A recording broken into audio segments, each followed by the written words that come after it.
Olá, amigos! Querem ouvir um fato incrível?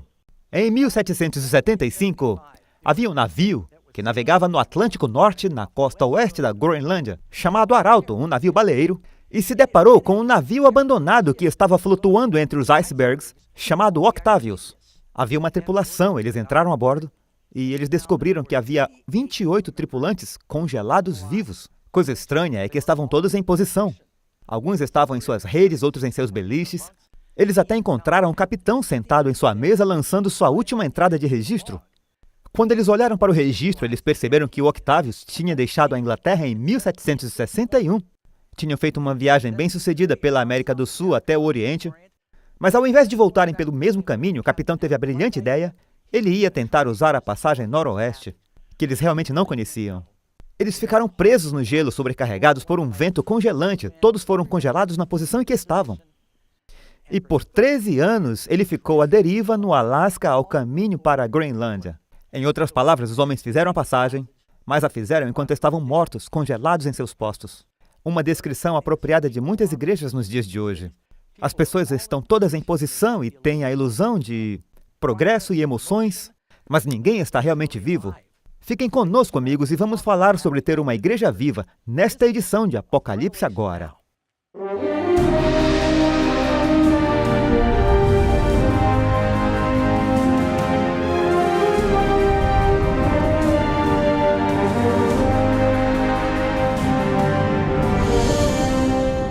E conforme eu mencionei, o estudo é chamado A Mulher da Verdade.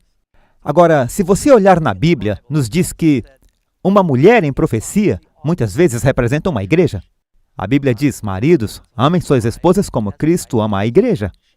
E a Bíblia nos diz em Jeremias, Deus diz, eu comparei a filha de Sião, que é a filha do povo de Deus, Israel, com uma mulher delicada e adorável. Muitas vezes no livro de Oséias, ele compara o povo de Israel com sua noiva. E você tem duas mulheres principais no Apocalipse. Uma representa a igreja verdadeira e a outra representa uma falsificação. Agora, como de costume, vamos para uma história na Bíblia.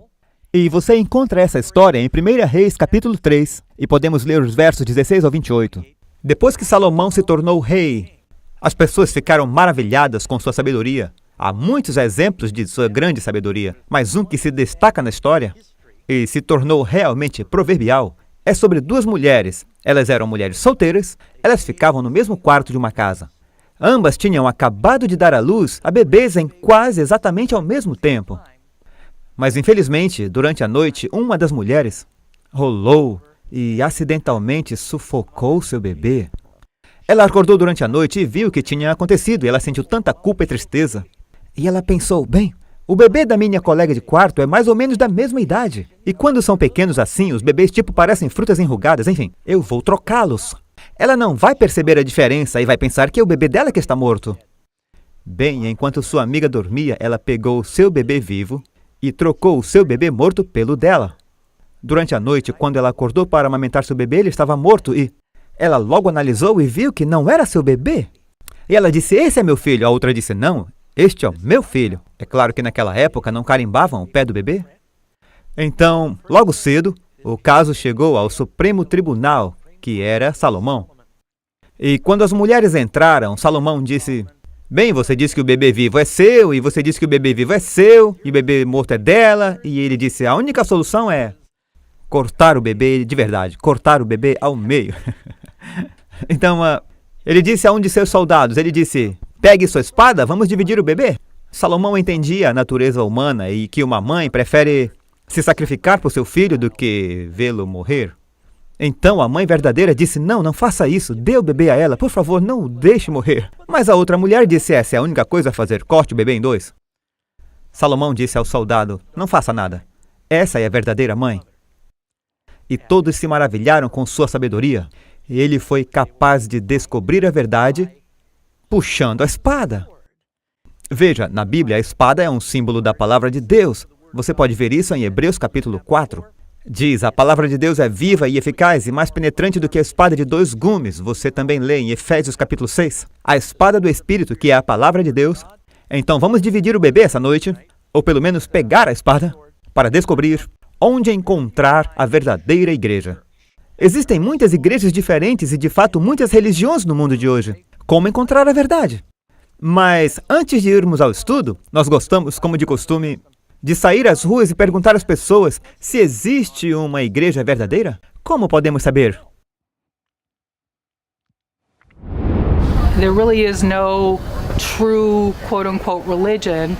What there is true faith, which comes only through faith in Jesus Christ. Your truth is your truth, and everybody else's truth could have their truth. You know, the one that makes you feel whole, makes you feel comfortable living this life thing, you know? They obviously all believe in some sort of creator, but there's no way to decide which one's for real. I feel like if you just do good, then you're fine. I don't know that there's any way to know that any religion is real or true. I don't think there's any real way to determine which religion is real, because I think it's all a slice of the same pie. It really depends on what you believe, so... Let Scripture once again speak for its own. If the teachings go against what is stated in the Bible, and that's really the gist of it. If it's anything around that or exceeding that, then it's not part of the Bible, then it is false teachings.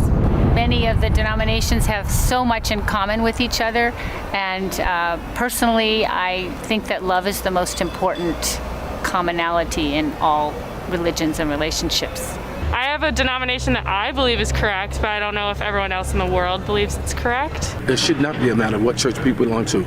You know, we all believe in a higher power, and I think that's what it's all about. You know, whatever your faith is, that's your faith, you know, because we're all pointing in the same direction. Muito interessante. Qualquer que seja a verdade, é a sua verdade. Tudo que você precisa é amor. E isso é uma das coisas típicas que muitas pessoas pensam. Muitas vezes me pergunto se você está voando em um avião através do oceano e o piloto vem e dá as boas-vindas a todos e diz que estamos no nosso destino. Então ele diz, pessoal, eu realmente acredito que quando uma pessoa é sincera e acredita em algo, isso se torna verdade. Hoje eu acredito que esse avião pode também funcionar como um submarino e por isso eu vou experimentar. Eu quero que saibam que eu acredito sinceramente nisso. Se ele não precisasse seguir as leis da aerodinâmica, sua fé faria aquele avião funcionar como um submarino? Não. Existe algo chamado verdade absoluta. Você não quer um neurocirurgião trabalhando em seu cérebro e ele disser, bem, hoje eu acho que seu cérebro é quase a mesma coisa que uma couve-flor. Não, isso não vai funcionar. Você ficaria muito nervoso. Você sabe que existem leis absolutas que regem certas coisas. E há verdade absoluta na palavra de Deus. Jesus disse, eu sou o caminho, a verdade e a vida. A Bíblia nos diz, através dos apóstolos, que não há outro nome dado entre os homens pelo qual devamos ser salvos. Jesus disse, eu sou o Filho de Deus. Você não pode dizer, Jesus é o Filho de Deus, e alguém dizer, ele acabou de dizer isso, mas de verdade ele é só um profeta, o que o torna mentiroso. Então, temos que saber qual é a verdade, porque só a verdade vai nos salvar. E Jesus disse, eu sou a verdade. Vamos estudar um pouco sobre isso e descobrir se a Bíblia nos dá alguma orientação sobre como escolher uma religião, como escolher uma igreja. Na sua Bíblia, vá até o livro de Apocalipse e depois vamos para as perguntas dessa noite. Apocalipse capítulo 12. Eu só vou ler sobre os 6 primeiros versículos aqui. Apocalipse 12, começando no verso 1. E você tem a imagem de uma visão acontecendo. É o começo de uma nova visão. Tenha em mente Apocalipse 12. Que vem logo antes do Apocalipse 13, onde se tem a marca da besta. E viu-se um grande sinal no céu. Uma mulher, vestida do sol, tendo a lua debaixo dos seus pés. E sobre a sua cabeça uma coroa de 12 estrelas. E estava grávida. E com dores de parto ela gritava com ânsias de dar à luz. Evidentemente ela estava grávida. E viu-se outro sinal no céu. E eis que era um grande dragão vermelho, que tinha 7 cabeças e 10 chifres, e 7 coroas sobre as suas cabeças, e a sua cauda levou por si a terça parte das estrelas do céu, e lançou-as sobre a terra, e o dragão parou diante da mulher que havia de dar à luz, para que ele tragasse o filho assim que ele nascesse. E deu à luz um filho homem que há de reger as nações com vara de ferro, e o seu filho foi arrebatado para Deus e para o seu trono. E então a mulher fugiu para o deserto, onde já tinha um lugar preparado por Deus, para que ali fosse alimentada durante 1260 dias. Agora, esse é um período de tempo que aparece várias vezes no Apocalipse, e em Daniel, na profecia. Então, com esse embasamento no Apocalipse, vamos começar a explorar quem é essa mulher. Primeira pergunta, Como o Apocalipse retrata a verdadeira igreja de Deus? Aqui diz, em Apocalipse capítulo 12, verso 1, vi uma mulher vestida do sol e a lua debaixo dos pés e sobre a sua cabeça uma coroa de 12 estrelas. Esta mulher representa a verdadeira igreja, porque, antes de tudo, ela está vestida de luz. Não perca o nosso próximo encontro, nós falaremos sobre a outra mulher de Apocalipse 17. Mas posso dizer que se você contrastar as duas, você verá que há uma grande diferença no que elas vestem. Isso nos mostra quem elas servem e quem elas amam. Uma mulher tem todo o adorno terreno. E essa mulher está vestida de sol, lua e estrelas. Você vê em Gênesis, Deus fez o sol, a lua e as estrelas. Deus diz: você é a luz do mundo para a igreja. Ele disse que a vossa luz brilhe diante dos homens, para que vejam suas boas obras e glorifiquem a seu Pai no céu. Portanto, essa mulher, vestida de sol, que é a glória de Jesus no Novo Testamento, com os pés na lua, o Novo Testamento se embasa no Velho Testamento, é a base para o Novo Testamento, e 12 estrelas na cabeça. Acima da cabeça significa autoridade, as 12 estrelas representam a liderança, como os 12 patriarcas do Antigo Testamento, os 12 apóstolos no Novo Testamento. Esta mulher é a imagem da igreja de Deus. Então vamos descobrir o que está acontecendo aqui. Uma razão para esta ser a igreja de Deus é que o dragão está tentando destruí-la. E quem é o dragão? Satanás. Então o próprio fato de que ela está enlouquecendo o diabo já é um bom sinal de que é a igreja verdadeira. Ela, estando grávida, chorou em trabalho de parto e com dor para ser entregue. Portanto, essa mulher, é interessante que ela é como uma virgem concebendo, como um nascimento milagroso que ameaça o diabo. Está vestida de branco, como num casamento, mas ela está tendo um bebê. Então, o que está acontecendo aqui? Se você olhar na Bíblia, há 7 exemplos, 7 histórias de mulheres que tiveram nascimentos milagrosos. Deixe-me ver se eu consigo fazer isso de memória. No princípio você tem Abraão, Isaque e Jacó, todas as 3 esposas. Sara, Rebeca e Raquel, suas principais esposas, não podiam ter filhos, eram estéreis. Mas pela oração e por um milagre, todas tiveram filhos. E cada uma dessas crianças acaba sendo um tipo de Cristo. Ok, Abraão teve Isaque. E Abraão sobe a montanha com Isaque para oferecê-lo. Isaque carregou a madeira nas costas, como uma cruz que estava nas costas de Jesus. Então eles encontram um carneiro com uma coroa de espinhos, o carneiro preso em espinheiro por seus chifres. E Isaque foi um sacrifício voluntário, então ele é como um tipo de Cristo. E daí você descobre que Isaque teve Jacó e Esaú. Jacó é o pai dos 12 patriarcas, assim como Jesus teve 12 apóstolos. E ele lutou como um intercessor por seu povo com Deus, como Jesus é o nosso intercessor. E então Jacó tem José. E José é aquele filho prometido que foi vendido por seus próprios irmãos por um preço de um escravo por prata.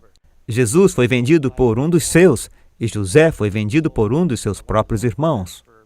Por 30 moedas de prata, ele foi traído, Jesus. Na verdade, José foram 20. Jesus foram 30 moedas de prata. Ele perdoa seus irmãos. O mundo todo vem a José por pão. Jesus diz: eu sou o pão da vida. E ele se separou do Pai para salvar o mundo da fome. Jesus deixou o Pai para nos trazer o pão da vida. Então há muitos paralelos sobre Jesus e José. Então você continua e tem Sansão. Os pais de Sansão eram estéreis. Foi um nascimento milagroso. Sansão é um tipo de Cristo. Diz que ele estendeu os braços, ele entregou sua vida. O templo de Dagom caiu e diz que ele matou mais na sua morte do que durante a sua vida. Jesus, na cruz, fez mais para nos libertar do que qualquer coisa. Portanto, até Sansão é um tipo de Cristo. Então você tem uma criança sunamita. Não nos diz o seu nome, diz apenas uma mulher sunamita. Ela teve um bebê por um milagre. E como resultado desse bebê, ele morre no campo trabalhando com seu pai quando ele era um menino. Mas Eliseu o ressuscita. Então aqui está uma criança prometida ressuscitada, que é como Jesus. Daí temos Ana. Ana tem um nascimento milagroso.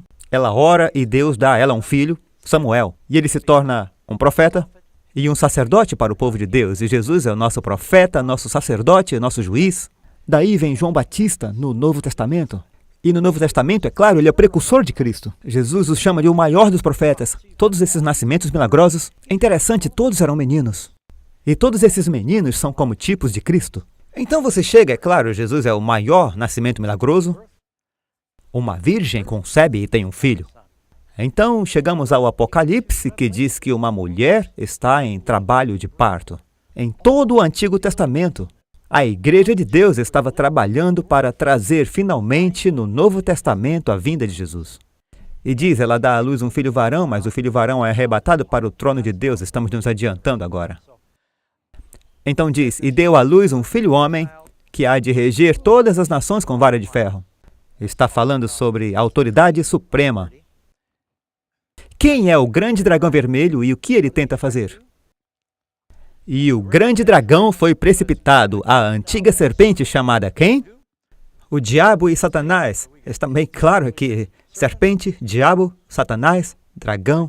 Se tirarmos o D de devil, o que temos? Evil. É o mal consumado. A palavra Satanás significa adversário.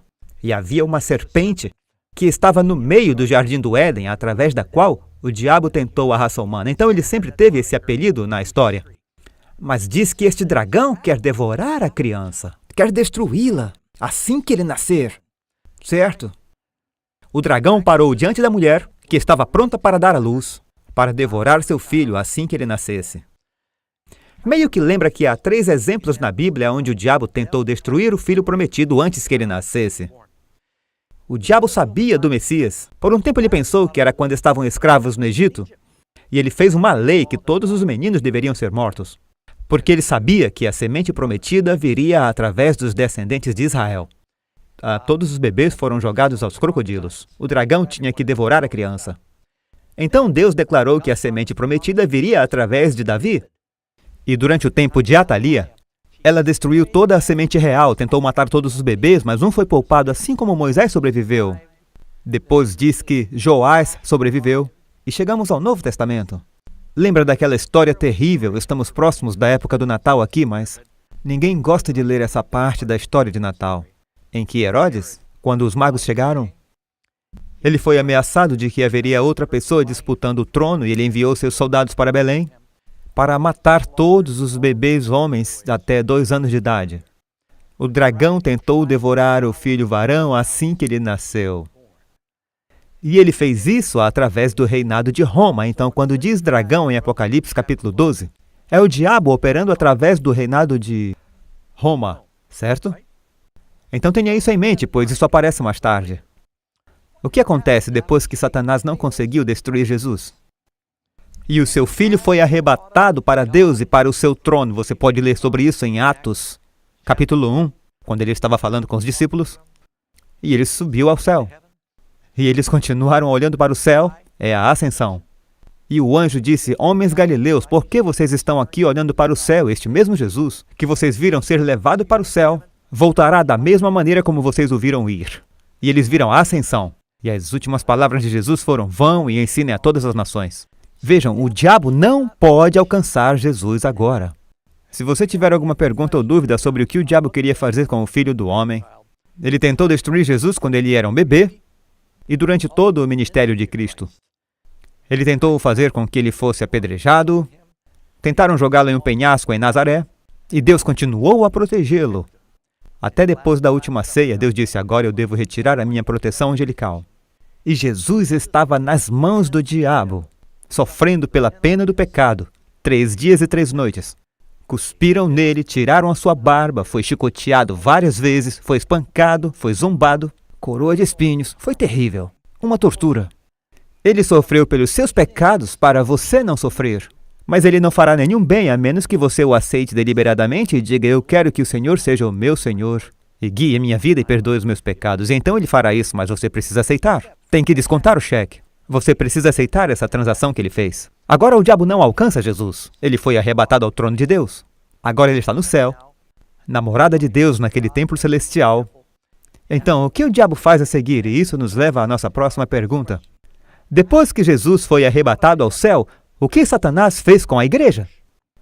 Quando o dragão viu que fora lançado na terra, ele perseguiu a mulher que deu à luz ao filho homem. Agora, Esse é um ponto importante porque você vai encontrar muita gente dizendo: aquela mulher em Apocalipse 12 é Maria. Você só precisa pesquisar no Google, pesquisar mulher, 12 estrelas, e você verá fotos de Maria por toda parte, rezando com uma auréola e 12 estrelas na sua cabeça. E ela está de pé na lua. Supõe-se que a auréola seja ela vestida com o sol, de pé na lua, 12 estrelas na cabeça, e muitas pessoas sinceras dizendo: isso deve ser Maria. Não pode ser Maria, pois está nos dizendo que esta mulher vai para o deserto e ela é perseguida por 3 anos e meio, anos proféticos. E o diabo dá vazão a toda a sua fúria. Essa é a noiva de Cristo. Agora, Maria é um tipo disso. Mas essa mulher não é Maria. Está falando da igreja, a igreja verdadeira, a luz do mundo, que se vestiu de sol, lua e estrelas. E quando o dragão viu que fora lançado na terra, perseguiu a mulher. E sabemos que pouco depois que Jesus subiu ao céu, você pode ler em Atos capítulo 8, eu acho que é verso 1, então surgiu uma grande perseguição contra a igreja. E os crentes foram espalhados por toda parte pregando o evangelho. E desde então, os cristãos foram perseguidos, e perseguidos às vezes pelos judeus, às vezes pelos romanos. E agora você pode ir até ao norte da África, no Oriente Médio. Há cristãos que estão perdendo suas vidas por sua fé. E então, desde o tempo de Jesus até hoje, os verdadeiros cristãos são perseguidos por sua fé. Mas foi especialmente intenso logo após a ascensão de Jesus ao céu. O diabo tentou acabar com a igreja. E ele pensou: bem, o melhor a fazer é aniquilá-los para que não haja testemunhas. E diziam em Roma: olha, se você tem que adorar o imperador, basta dar um pouco de incenso ao imperador para os deuses. Você lembra que eles quase mataram Paulo e Silas em Filipos porque eles expulsaram um demônio de uma mulher e eles queriam adorá-los como um deus, e então quase os mataram de novo porque eles destruíram sua venda de ídolos em Éfeso. E houve perseguição. Paulo diz que ele foi apedrejado 3 vezes. E ao invés de 3 vezes, ele foi apedrejado 1 vez. E daí ele passou um tempo na prisão. Dos 12 apóstolos, o único que morreu uma morte natural foi o apóstolo João. Todos os outros foram martirizados. Foi uma grande perseguição. Mas tentar se livrar de cristãos com perseguição é como tentar se livrar de ervas daninhas com uma tesoura de poda. Você espalha ainda mais as sementes. Você tem que arrancá-las. Então, quanto mais o diabo tentava ceifá-los, o número aumentava. Então ele disse: o plano não está dando certo. Eu vou ter que mudar para o plano B. Eu peguei alguns slides. Você lembra que eles jogavam os cristãos aos leões no Coliseu? Eu fui ao Coliseu lá em Roma. E eles não fizeram isso lá somente, eles fizeram isso em vários lugares durante o tempo de Diocleciano. Ele pensou que ia erradicar o cristianismo. Eles os borrifavam com piche e os incendiavam. Eu não sei se você tem estômago para isso, mas dê uma olhada no livro dos Mártires de Foxes, você pode lê-lo gratuitamente online. Você verá a história da perseguição da igreja. E é absolutamente surpreendente o que aconteceu. Então o diabo foi para o plano B. O plano B tem sido tão eficaz que ele nunca foi para o plano C. O plano B era: se você não pode destruir os cristãos por fora, você os destrói por dentro, por infiltração, através de compromissos. E com a pretensa conversão de Constantino, o cristianismo rapidamente passou de ilegal e proibido para ser a religião popular endossada pelo Estado. Todo mundo queria ser um cristão. Na verdade, Constantino disse ao seu exército: agora vamos conquistar sob o sinal da cruz. E ele ordenou que seu exército marchasse pelo rio Tibre. E ele diz: agora todos vocês foram batizados cristãos. Bem, eles não foram ensinados. Então eles desceram na água como pagãos secos e saíram pagãos molhados. E de repente todo esse paganismo começou a fluir para a igreja. E basicamente se batizou o paganismo. Então depois de alguns anos entrou na igreja em Roma e isso começou a se espalhar por todo o Império Romano, experimentando um tremendo comprometimento com o paganismo. E havia ídolos por toda Roma, dos vários deuses gregos e romanos. Apolo, Mercúrio, Zeus, Júpiter, Diana, Vênus.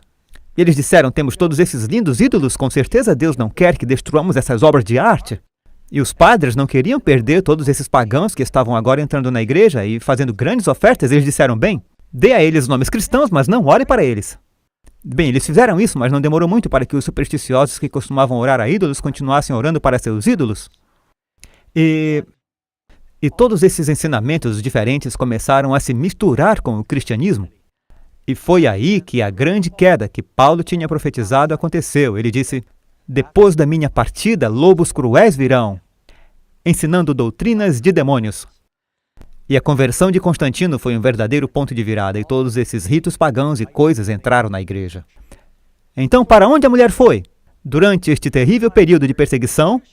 E quanto tempo durou? Veja em Apocalipse 12:6.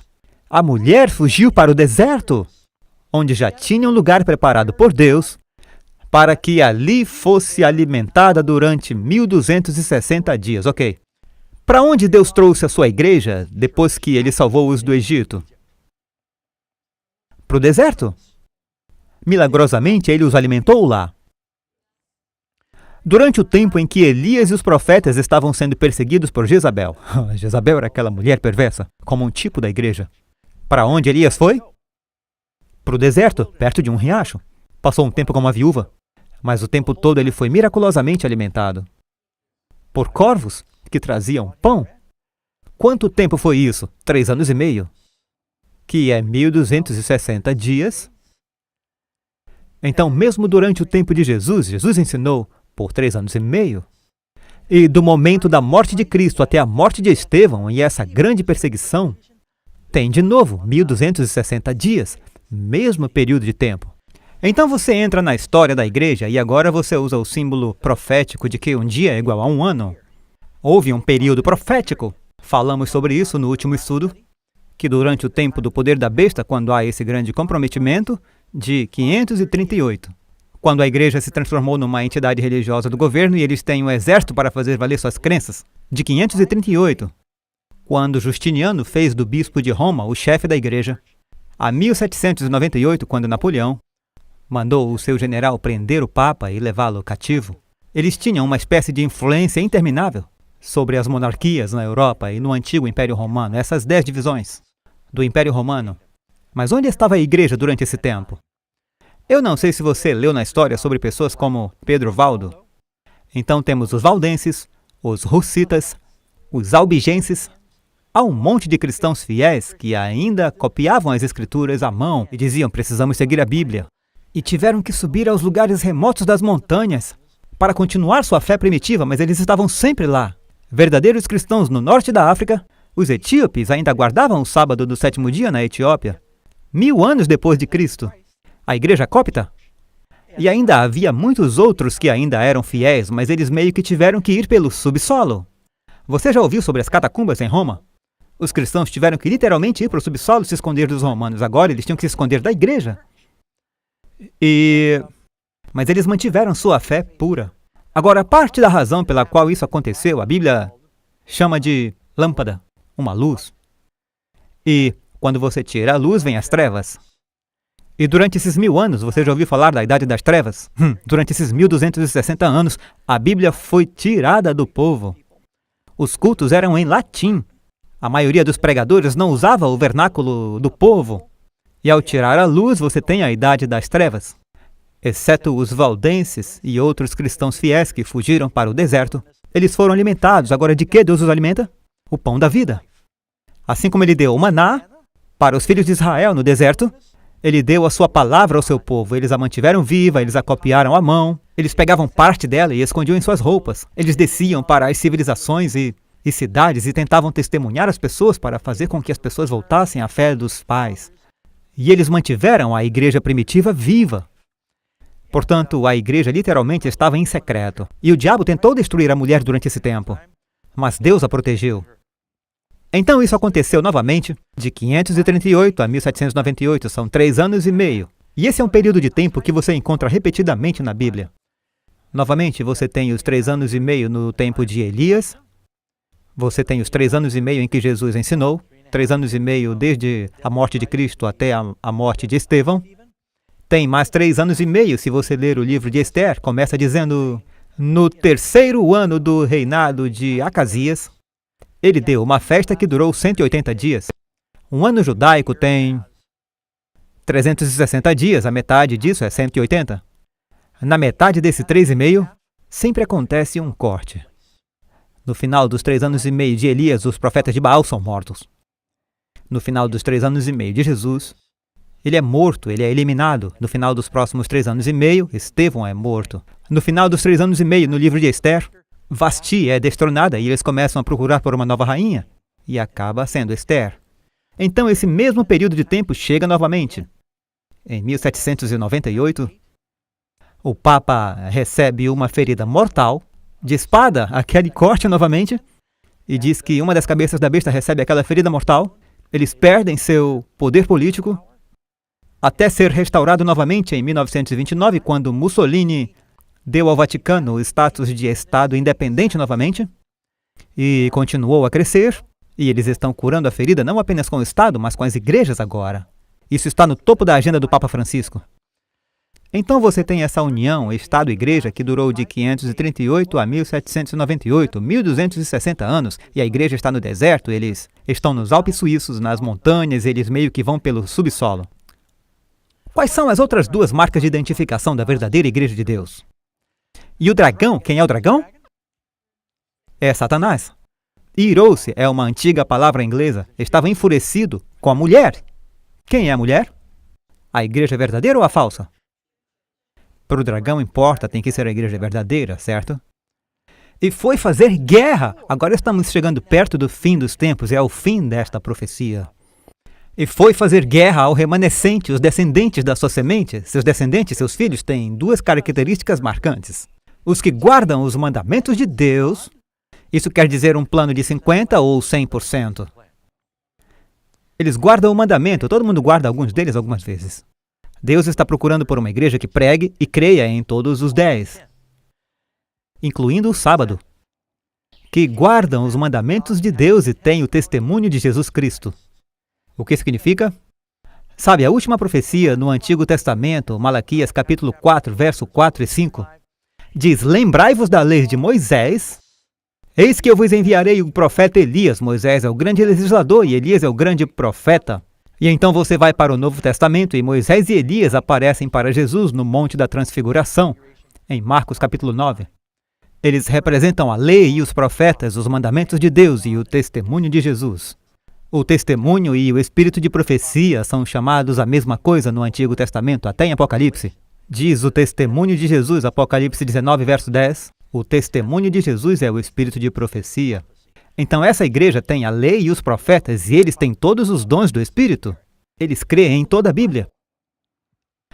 Agora, como encontramos a verdadeira igreja? Como Salomão encontrou a verdadeira mãe? Ele mandou um soldado puxar a espada. Vamos agora ver se há alguma coisa na palavra que nos guie. Tantas igrejas diferentes. Eu quero começar minhas declarações dizendo: eu sou um cristão adventista do 7º dia. Eu não digo isso sempre porque eu quero pregar o que eu prego da palavra de Deus.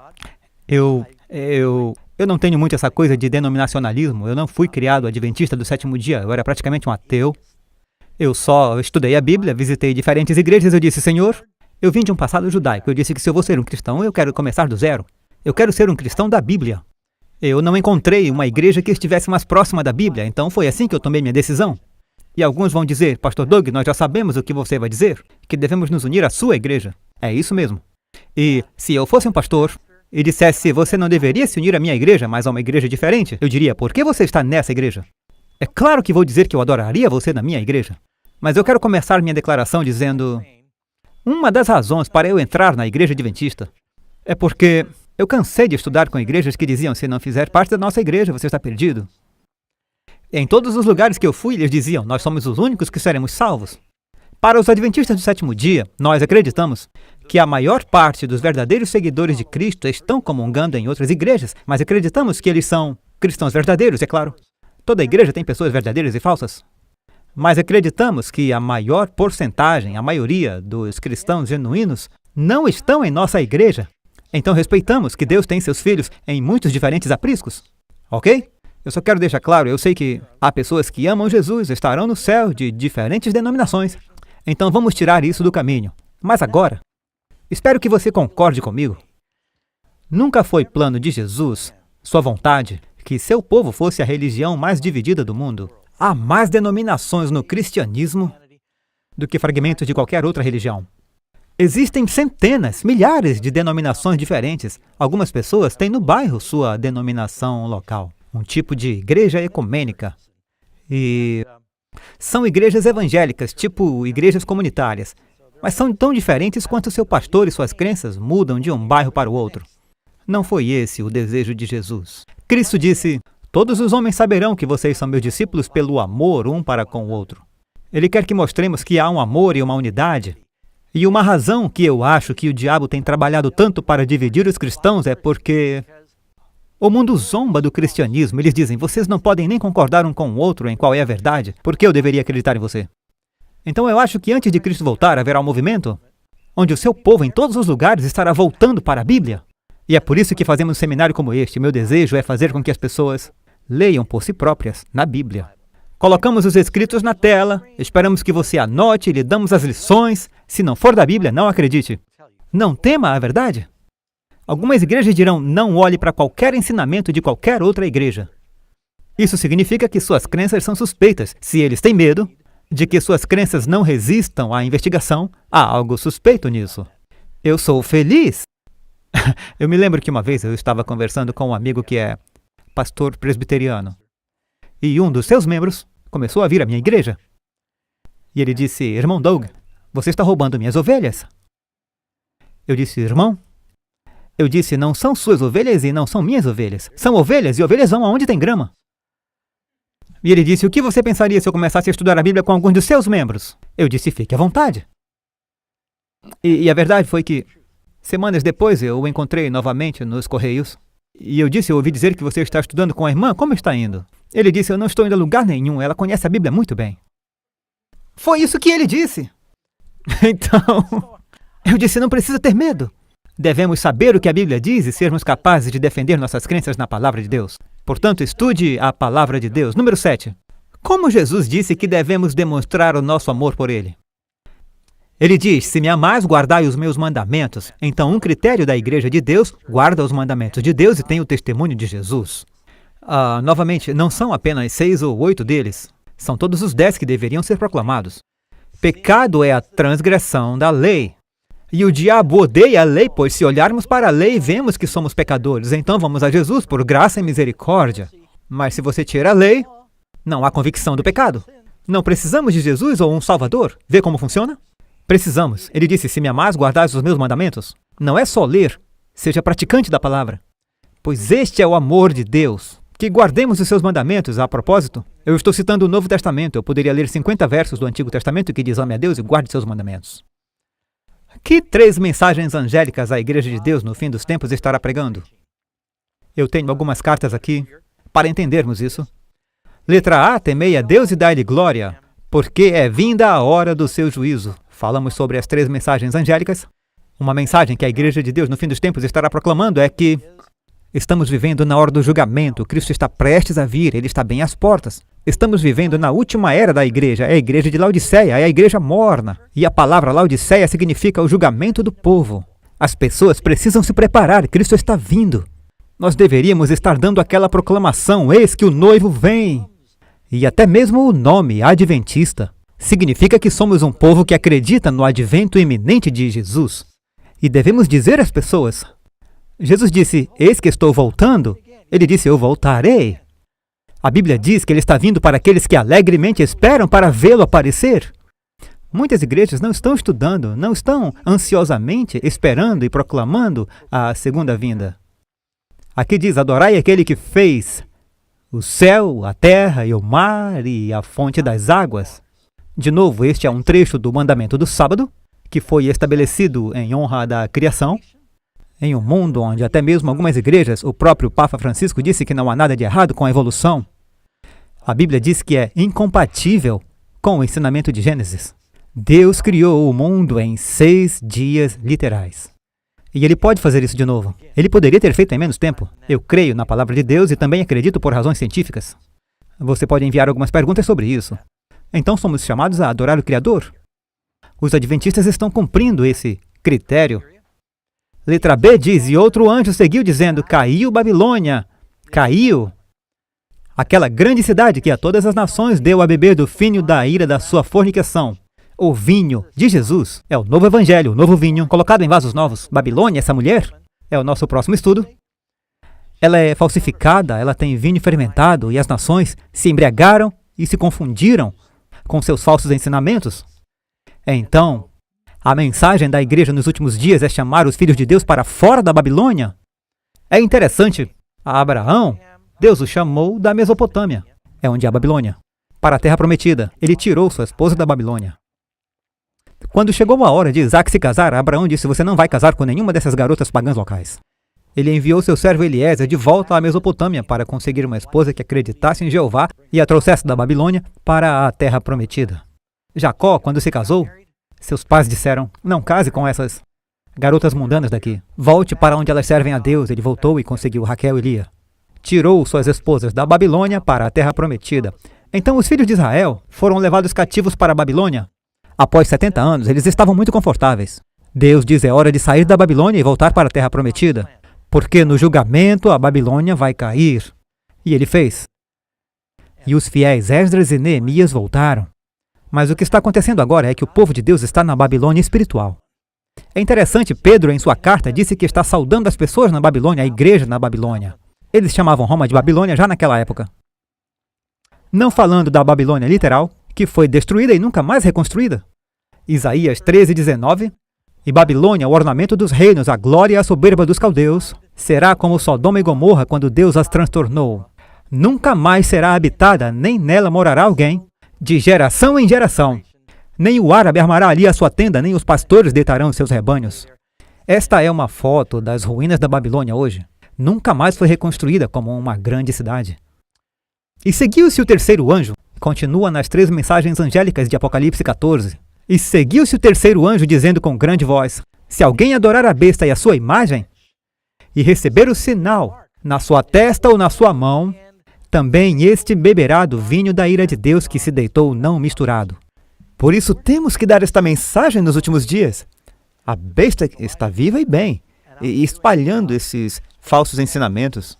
O povo de Deus precisa saber o que é a besta, o que é o anticristo, qual é a marca da besta e como evitar receber essa marca. Não podemos esperar, eles têm que saber agora. Nós temos que proclamar isso. Estamos fazendo isso. Número 9. Para quem a Igreja de Deus prega essas mensagens? E tinha o Evangelho eterno para o proclamar aos que habitam sobre a terra, a toda a nação, e tribo, e língua, e povo. A Igreja de Deus nos últimos dias será um movimento global que vai para o mundo inteiro. Que especificações Deus deu em sua palavra para nos ajudar a identificar positivamente sua igreja no fim dos tempos? Bem, nos diz que aparecerá e fará o seu trabalho visível depois de surgir do deserto em 1798. Então, em algum momento após 1798, esta nova igreja vai nascer, este novo movimento? Você sabe o que houve na década de 1830? No âmbito profético, não muito depois de 1798, vários cristãos, simultaneamente ao redor do mundo, começaram a estudar as profecias de Daniel e Apocalipse, e eles se convenceram de que estavam se aproximando do fim do mundo e da segunda vinda. Guilherme Miller, na verdade, marcou uma data. Eles olharam para a profecia em Daniel 8:14, até 2.300 tardes e manhãs e o santuário será purificado. Eles pensaram: o santuário? Deve ser a terra que será purificada com fogo? Quer dizer que Jesus está vindo. E eles estudaram a profecia repetidamente e continuaram chegando à mesma data. Uma pequena curiosidade aqui em Fatos Incríveis. Até mesmo na fé Bahá'í, eles estudaram a profecia de Daniel 8:14 e a data a que eles chegaram é 1844. Eles tinham a data certa, mas erraram o evento. E quando Jesus não veio, foi uma grande decepção. Eles entenderam mal a profecia. Agora, eu espero que isso não te abale, pois você perceberá que a igreja no Novo Testamento nasceu de uma profecia mal compreendida. O que os discípulos achavam que Jesus ia fazer? Eles achavam que a profecia dizia que ele se pronunciaria o filho de Davi, que ele derrubaria os romanos, que ele se sentaria no trono de Davi como Davi e Salomão, e eles governariam o mundo novamente, seriam um império mundial. E mesmo quando Jesus disse: eu vou a Jerusalém, e eu serei morto e ressuscitarei no terceiro dia, e Pedro disse: longe do Senhor, Jesus disse: arreda-te, Satanás. E mesmo quando Jesus ressuscitou, ele disse: Senhor, agora o Senhor vai estabelecer o reino? Eles não compreenderam as profecias, e quando Jesus morreu na cruz, os apóstolos foram os mais desapontados. Não apenas eles, todos os discípulos ficaram extremamente desapontados porque eles tinham aplicado mal as profecias da segunda vinda. Com a primeira, eles pensavam que ele vinha como um leão quando ele veio. Ele veio como um cordeiro. Da próxima vez, ele vem como um leão. Deus começou um grande movimento em 1844. Nasceu de uma profecia mal entendida. Ao invés do santuário, como sendo a terra purificada por fogo, eles percebem que Jesus tem um santuário no céu, onde ele entrou em sua obra final de julgamento pelo seu povo. E ele tem um santuário na terra, seu templo. A Bíblia diz: vós sois templo de Deus. Você e eu somos pedras vivas. Pedro nos diz que somos um sacerdócio real. Jesus disse: eu destruirei este templo feito por mãos, e em 3 dias eu farei um sem mãos. Mas ele falava de seu corpo. Como se chama a igreja? O corpo de Cristo. A igreja foi contaminada pelos falsos ensinamentos da Babilônia por 1260 anos.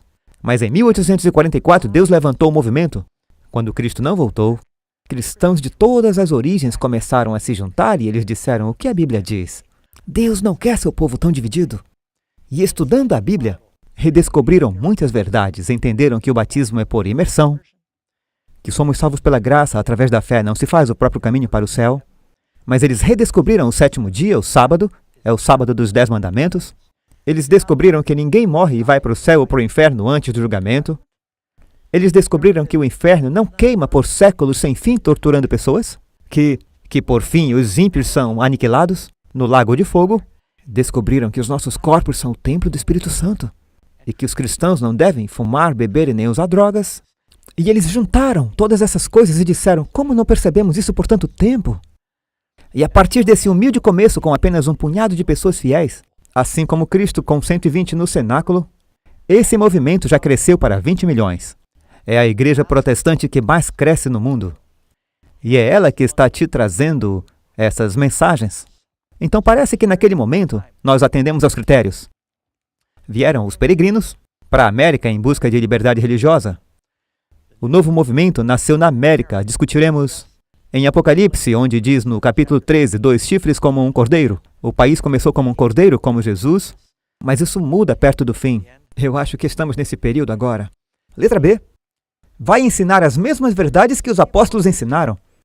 E todos esses ensinamentos concordarão com a Bíblia, estamos mostrando a você. Os ensinamentos, o que a Bíblia realmente diz e como tantas igrejas se desviaram disso. Letra C. Guardarão os 10 mandamentos, incluindo o sábado bíblico. Creio que deixamos isso bem claro. Deus disse: eu sou o mesmo ontem, hoje e para sempre. Ele escreveu os 10 mandamentos com o seu dedo. Ele falou audivelmente para uma nação inteira com sua própria voz. Ele disse: eu sou o Senhor, eu não mudo, essa é a minha lei. Até que o céu e a terra passem, não desaparecerá um tio da lei. E o céu e a terra ainda estão lá. Cristo disse: não pense que eu vim para destruir a lei. Eu não vim para destruir, mas para cumprir, o que significa plenamente. Ele viveu isso em sua vida. Vocês veem? Ela guardará os mandamentos de Deus e terá o dom de profecia. O testemunho de Jesus, a mesma coisa. Cremos em todos os dons do Espírito. Cremos que nessa igreja ainda temos exemplos modernos do dom de profecia. E talvez você queira fazer alguma pergunta a esse respeito. Resposta C. Proclamará as 3 mensagens de Deus em alta voz. Sabe, o nosso ministério Fatos Incríveis está trazendo para você este programa. Somos um de dezenas de ministérios adventistas do 7º dia que estão compartilhando o evangelho ao redor do mundo.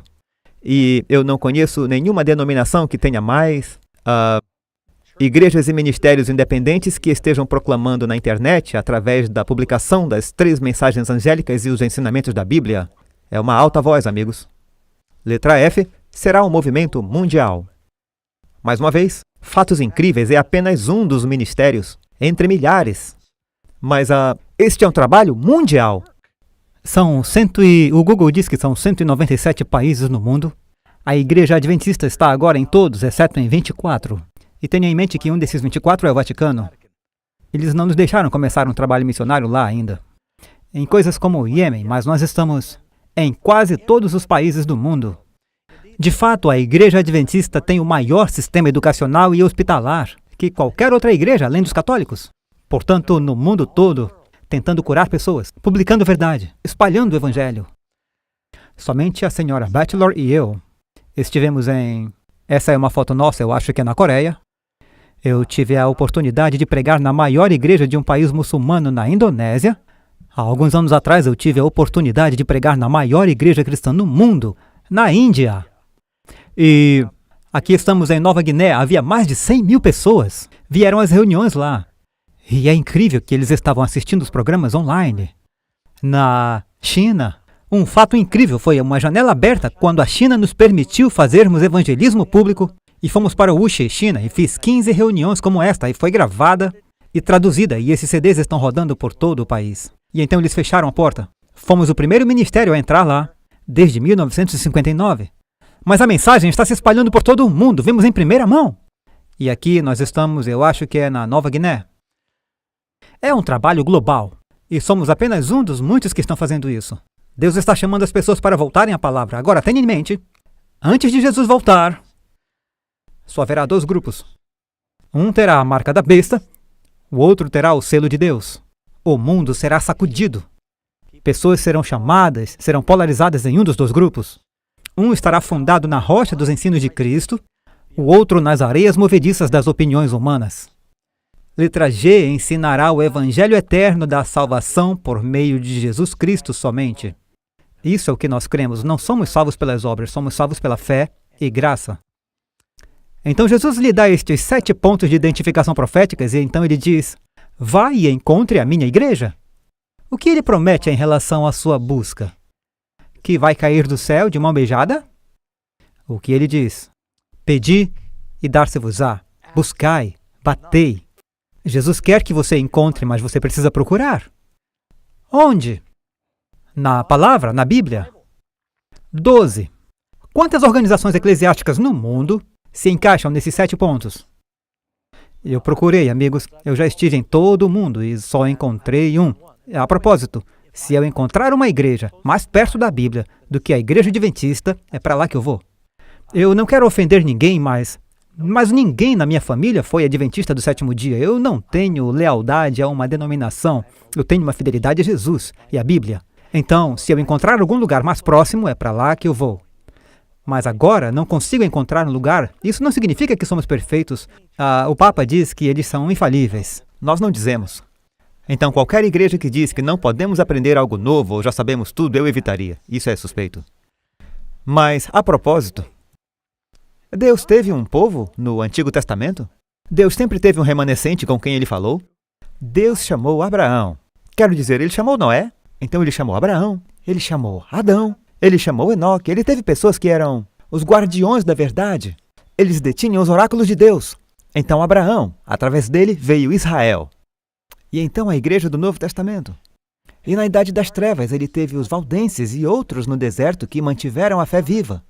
E depois que a liberdade se desenvolveu na América, todo esse movimento floresceu. Ele teve pessoas que foram como seu Israel espiritual. Mas até mesmo Israel da Bíblia, eles tiveram problemas?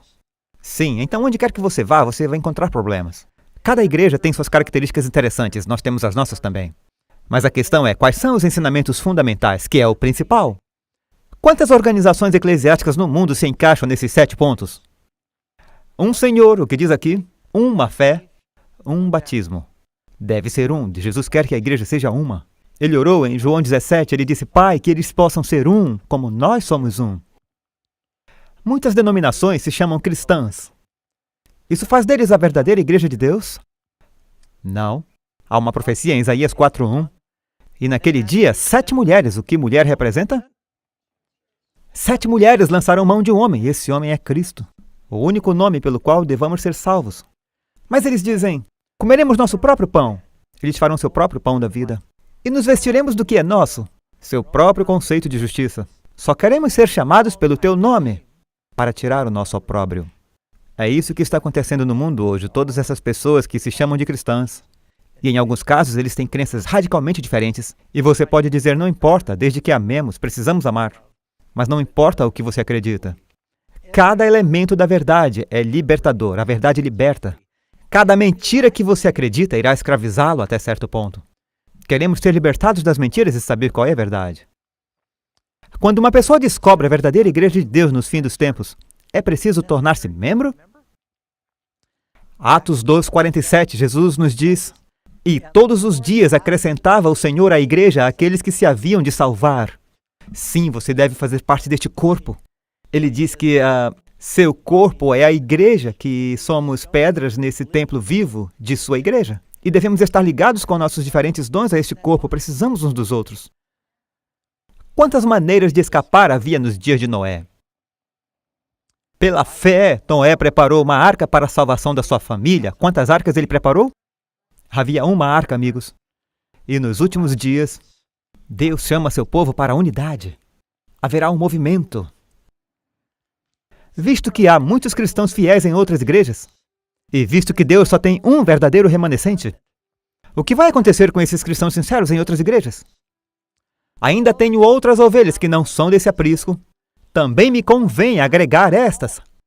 Também haverá um aprisco e um pastor, certo? E elas ouvirão a minha voz. Como ouvirão? Por um pregador? Pela palavra? Elas ouvem. Jesus chamando, faça parte do meu povo. Eu estou chamando você. Eu creio que ele pode estar chamando alguns de vocês que estão ouvindo agora.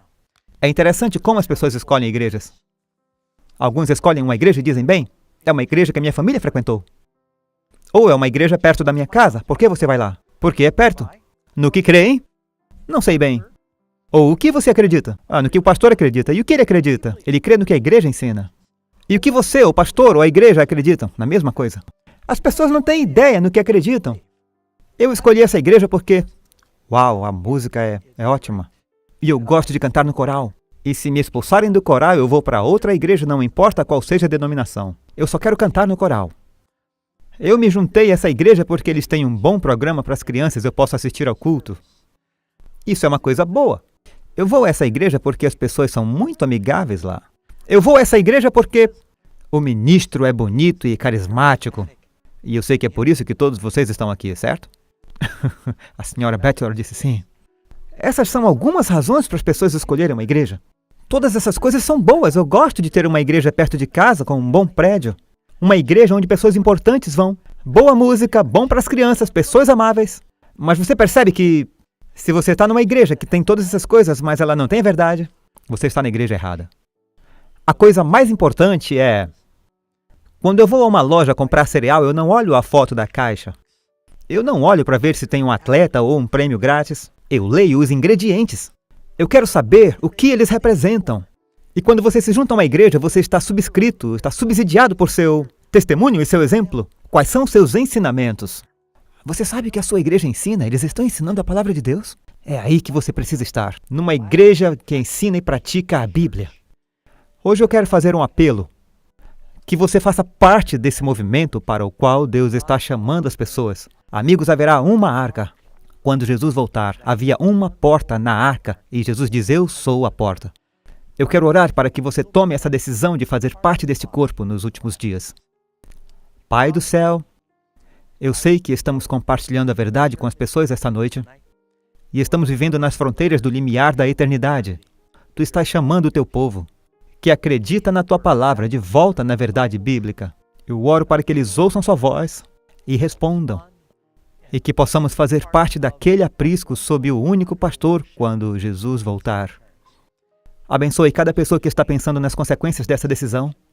E peço que tenham a coragem de pôr Jesus em primeiro lugar e tomem essa decisão. Por favor, abençoe-os agora e continue com este programa de Apocalipse agora. Nós te agradecemos e oramos isso em nome de teu Filho Jesus Cristo. Amém.